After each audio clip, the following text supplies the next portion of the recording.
সমুদ্র মন্থনের যে গল্পটা আমরা শুনি সেটা তো অ্যাকচুয়ালি প্রতীকী। আমাদের মনটাকে সমুদ্রের সাথে তুলনা করেছে। আর ওখান থেকে কি উঠেছিল? বিষও উঠেছিল, অমৃতও উঠেছিল। তো আমাদের মন মন্থন করলে সেই বিষও ওঠে, অমৃতও ওঠে। সুতরাং বিষটাকে ডিস্ট্রয় করে অমৃতটাকে নেওয়াই উচিত। এটাই কিন্তু সমুদ্র মন্থনের আসল ব্যাপার। নমস্কার, আমি শাশ্বতী। সবাইকে জানাই আন্তরিক শুভেচ্ছা। আজকে হ্যাশট্যাগ আমরা বাঙালির টপিক দিয়েছে জেবা হাসান, আমাদের বন্ধু জেবা। জীবনটা জটিল নাকি আমরা অযথাই জটিল করে তুলি, এরকম একটা ব্যাপার। পুরোপুরি মনে পড়ছে না, কিন্তু মিনিংটা এরকমই। অ্যাকচুয়ালি জীবনের পারপাসটা যদি আমরা বুঝতে পারি তাহলে কখনোই জীবনটাকে আমরা জটিল করে তুলব না। কিন্তু জীবনের পারপাসটা মানে পারপাস অফ লাইফটাই তো আমরা বুঝি না। আর পারপাস অফ লাইফ বুঝতে গেলে যেটা সব থেকে আগে দরকার সেটা হচ্ছে যে আমরা যে মানুষের প্রকৃত অর্থটা কী, তবে সেটা যদি জানি তবেই মানুষের লাইফের পারপাসটা কি সেটাও জানবো। একটা কুকুর, বিড়াল, পশু পাখি, তাদের যে পারপাস, নিশ্চয়ই মানুষের সেটা পারপাস নয়। প্রত্যেকের পারপাস আলাদা, মানুষের মধ্যেও প্রত্যেকের পারপাস আলাদা থাকে। তো আমরা আগে বুঝতে হবে যে মানুষ কথাটার অর্থ কী। আমরা মানুষ, সেটাই তো আমরা বুঝি না বোধহয়। দেখতে চেহারা আমাদের মানুষের মতন, কিন্তু মানুষের যে মেন কথাটা সেটা মান আর হুঁশ। তো মান বলতে আমরা কি বুঝি? প্রায়ই শুনি যে আমি আমার মান সম্মানের সাথে কোনো কিছুকে আমি করি না। মান সম্মানের আগে কোনো কিছু নয়, সেটা তো সবাইকারই ঠিক তাই। মান সম্মানের আগে কোনো কিছু কখনোই নয়, হতে পারে না। কিন্তু মান সম্মান বলতে আমরা কি বুঝি? যে একটা লোক যদি আমাকে দুটো কথা বললো, তো আমি গিয়ে তাকে 10টা কথা বলে শুনিয়ে দিয়ে আমি আমার মানটা রক্ষা করে এলাম। বা কিছু একটা হলো যেখানে গিয়ে আমি চিৎকার চেঁচামেচি করে আমি আমার দেখালাম যে আমি এটা নই, তুমি যেটা বলছো এটা ভুল, আমি আমার মান রক্ষা করে এলাম। কিন্তু সেটা কি অ্যাকচুয়ালি মান রক্ষা করা? সেটা কি নিজের মান সম্মান বোধ যার আছে সে কি সত্যি করে সেটা করে? যার সত্যি মান সম্মান বোধটা নিজের মধ্যে আছে সে কি করবে? সে যদি দেখে যে একটা লোক ভুলভাল উল্টোপাল্টা কথা বলছে, আমরা যেমন একটা বাচ্চা যদি কিছু করে আমরা ছেড়ে দিই, যে দূর অবোধ শিশু, কিছু বোঝে না, ছেড়ে দিই। একটা বিড়াল, একটা কুকুর যেটা করে, আমরা তাদের সাথে কি সমানভাবে ব্যাপারটাকে করতে যাই? করি না তো, বোঝে না, সেভাবে ছেড়ে দিই। ঠিক সেরকমই একটা মানুষ যখন উল্টোপাল্টা কথা বলছে, তখন সেখানে আমি যদি আমার সম্বন্ধে বলছে, আমি যদি তাকে তার প্রত্যুত্তর দিয়ে ঝগড়াঝাটি করি কিছু, আমি এটা নই, তুমি এটা বলছো কেন, তার মানে কিন্তু আমি তার কথাটাকে ভ্যালিডেট করছি। তো যখনই সেটাকে আমি ভ্যালিডিটি দিচ্ছি, তার মানে সেটা আমার মধ্যে মানসম্মান বোধটা খুব একটা থাকলে, মানে আমার নিজের প্রতি যদি আমার মানসম্মান বোধ থাকে, তাহলে কিন্তু তার কথাটাকে আমি ভ্যালিডেট করি না। আমাকে ওই মানে একটা হয় না যে দৌড় কী বলছে পাগলের মতন, ছাড়ো তো, বাদ দাও, এরকম একটা ব্যাপার থাকে। কিন্তু হ্যাঁ, সব জায়গায় আবার সেটা নয়, সব জায়গায় আবার সেরকম ছেড়ে দেওয়া যাবে না। একটা আমি হয়তো কেউ একটা এসে আমাকে বললো যে ও তোমার নামে এরকম একটা খুব বাজে কথা বলেছে, তখন যদি সেটাকে আমি ছেড়ে দিই, তখন সে ভাববে যে বোধহয় তারা সত্যিই বলেছে, তাই জন্য আমি তার প্রতিবাদ করলাম না। সেখানে তখন তাকে বলতে হবে, ঠিক আছে চলো, তা আমার সামনে তাকে জিজ্ঞেস করো, দেখো আমি বলেছি কি না। এবার সেখানে যদি মুখোমুখি হই, তখন সেই লোকটা কি আমাকে মুখোমুখি বলতে পারবে যে তুমি এটা বলেছো? তখন সে হয়তো বলবে যে দূর না, আরে আমি ওটা তো ইয়ার্কি মেরে বলেছি, ওটা কোনো ব্যাপার না, এটা আবার তুমি ধরেছো নাকি, এরকম একটা কিছু বলবে নিশ্চয়ই।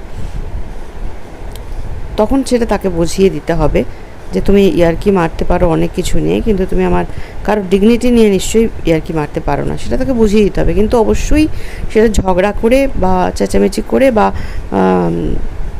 তার মতন তার স্টেটে আমার নিজেকে নামিয়ে নয়, নিজেকে শান্ত ঠিক মতন রেখে আমার মনের স্থিতি ঠিক রেখে তাকে এটা বুঝিয়ে দিতে হবে যে সে যেটা করলো সেটা ভুল, এরকম ধরনের কথাটা আরেকজনের কানে ঢাললো, আমার নামে মিথ্যা কথাটা বুঝিয়ে দিতে হবে। এটাকে বলে মান সম্মান। কিন্তু সবসময় আমি গিয়ে হামলে পড়ে তুমি এটা কেন বলেছো, আমাকে এটা কেন বলেছো, আমার সামনে যদি বললো, তার মানে কি আমি সেটাকে ভ্যালিডিটি দিচ্ছি, ভ্যালিডেট করছি যে হ্যাঁ সে যেটা বলছে এটাকে আমার খণ্ডাতে হবে। সেখানে আমি তাকে মানে ইগনোর করতে পারছি না। আমার যদি মনে হয় যে আমি এটা নই, আমার যদি নিজের প্রতি সম্মান থাকে, আমার তাকে ইগনোর করা উচিত। জাস্ট করুণা। এটা হচ্ছে মান।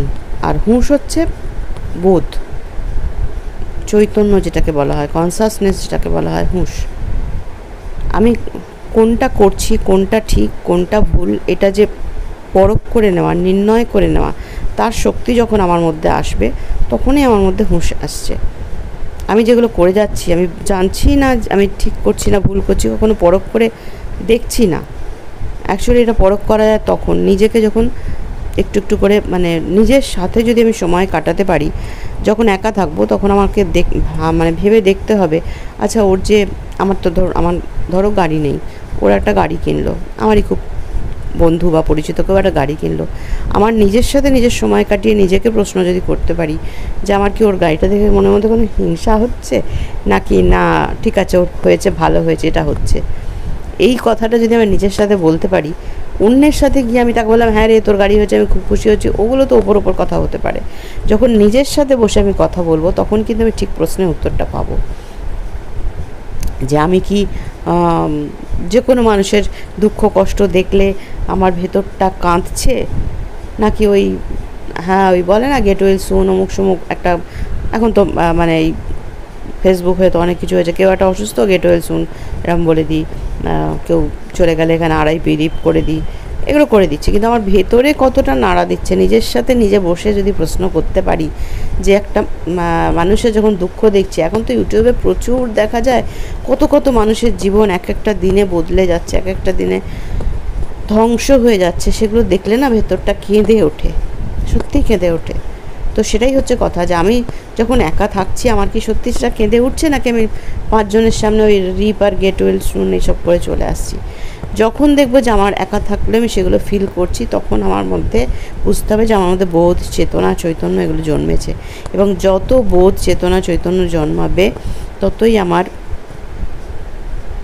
ওই মান আর হুঁশ এই দুটো যখন পুরো হবে, তখন আমি বুঝবো যে আমি মানুষ হয়েছি। আর এই মানুষ হলে তবেই আধ্যাত্মিক হওয়া যায়। আধ্যাত্মিক হওয়া মানে কিন্তু কোনো কিছুকে পুজো করা, পুজো আর্চা করা, নানান কিছু নিয়ম মানা, উপোস কাপাস করা, এগুলো নয়। আধ্যাত্মিকতা মানে কোনো মানে এর কোনো শেষ নেই। আধ্যাত্মিকতা বা স্পিরিচুয়ালিটি, প্রকৃত অর্থে যদি বলি যে আমি স্পিরিচুয়াল মানে হচ্ছে এটাই, যে আমি নিজেকে চিনতে পেরেছি, আমি মানুষ, আমি সেটা বুঝতে পেরেছি। এইবার যখন আমি মানুষ, তখন যখন আমি এইগুলো চিন্তা করতে থাকবো, তখন কিন্তু আমি আমার লাইফের পারপাসটাও বুঝে যাব। আমরা অযথা জিনিসগুলোকে জটিল করছি, তখনও বুঝে যাব। একটা মানুষ কিছু একটা বললো, আমরা সেখানে হামলে পড়ে তাকে আমার নিজের মান সম্মান বাঁচাতে গেলাম, বা তাকে বোঝাতে গেলাম যে তুমি রং আমি রাইট, বা কেউ কোনো জিনিস বাড়ি গাড়ি হয়ে যাচ্ছে আমার হচ্ছে না, তার সাথে আমি কম্পিটিশানে মেতে গেলাম। নিজের সাথে কম্পিটিশানে না মেতে, নিজেকে নিজের বেস্ট ভার্সন বার করার চেষ্টা না করে, ও যেটা করেছে আমাকে সেটা করতে হবে, সেই কম্পিটিশানে মেতে গেলাম।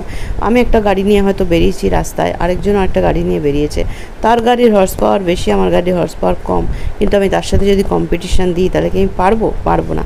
মাঝখান থেকে কী হবে, আমি যে গাড়ি করে বেরিয়েছি, সেই বেরানোর পারপাসটাই আমার বিঘ্ন ঘটে যাবে, আমার বেড়ানোর আনন্দটা মন থাকবে না, আমার তখন ওকে টপকাবার দিকেই মন থাকবে, অর্থাৎ আমার মানে বেড়ানোর যে পারপাসটা সেটা কিন্তু চলে গেল। তো ঠিক সেরকমই জীবনে যদি বুঝতে পারি কোনটা ভুল কোনটা ঠিক, তাহলে কিন্তু অযথা আমরা জীবনটাকে জটিল করে তুলি না। কিন্তু সেটা আমরা বুঝি না, কারণ আমরা যে মানুষ, সেই মানুষের প্রকৃত অর্থটাই তো বুঝি না। তাহলে পারপাসটা বুঝবো কোথা থেকে? আর পারপাসটা না বুঝলে সেটাকে জটিল করব না সোজা করব, কোনটা জটিল কোনটা সহজ বুঝবো কী করে? সেজন্য আমাদের আগে আমাদের মান আর হুঁশ ব্যাপারটাকে বোঝা দরকার। আর সেগুলো বুঝতে পারলে কিন্তু আমরা লাইফের পারপাসটাকে বুঝতে পারবো। আমরা হয়তো জীবনে অনেক কিছু টার্গেট মানে নিয়ে নিই, এটা করব ওটা করব, সেই টার্গেটটা যখন অ্যাচিভ করে ফেলি, তখন বলি যে এটার পারপাস আমার সার্ভ হলো। ওগুলো হচ্ছে টার্গেটের পারপাস, বাট লাইফের পারপাস কিন্তু অন্য। আর লাইফের পারপাস বুঝতে গেলে আমি যে মানুষ সেটা বুঝতে হবে। মান আর হুঁশ এই দুটো যখন বুঝে যাব, কোনটা মান কোনটা সম্মান, কোনটাতে আমার অপমানিত বোধ আসবে, কোনটাতে আমার ফুটো মান সম্মান প্রকাশিত হবে, এগুলো যখন বুঝে যাব, হুঁশ, চৈতন্য, বোধ, কনসাসনেস যখন আসবে, তখন কিন্তু আমরা জীবনটাকে আর অযথা জটিল করব না। জীবনটা সহজ, জীবনটা মানে কিন্তু এই নয় যে আমি যদি আধ্যাত্মিক হই, আমি যদি স্পিরিচুয়াল হই, তার মানে আমার জীবনে আর কোনো দুঃখ থাকবে না, এই থাকবে না, এটা নয়। আর এটাকে মানে এটাকে বোঝাটাই হচ্ছে কিন্তু স্পিরিচুয়ালিটি, বা এটাকে বোঝাটাই হচ্ছে কিন্তু আধ্যাত্মিকতা। আর এটাকে বুঝে গেলে জীবন জটিল কখনোই হবে না। আমি যা বুঝলাম আমি তোমাকে বললাম, তুমি শুনলে কমেন্ট করো প্লিজ।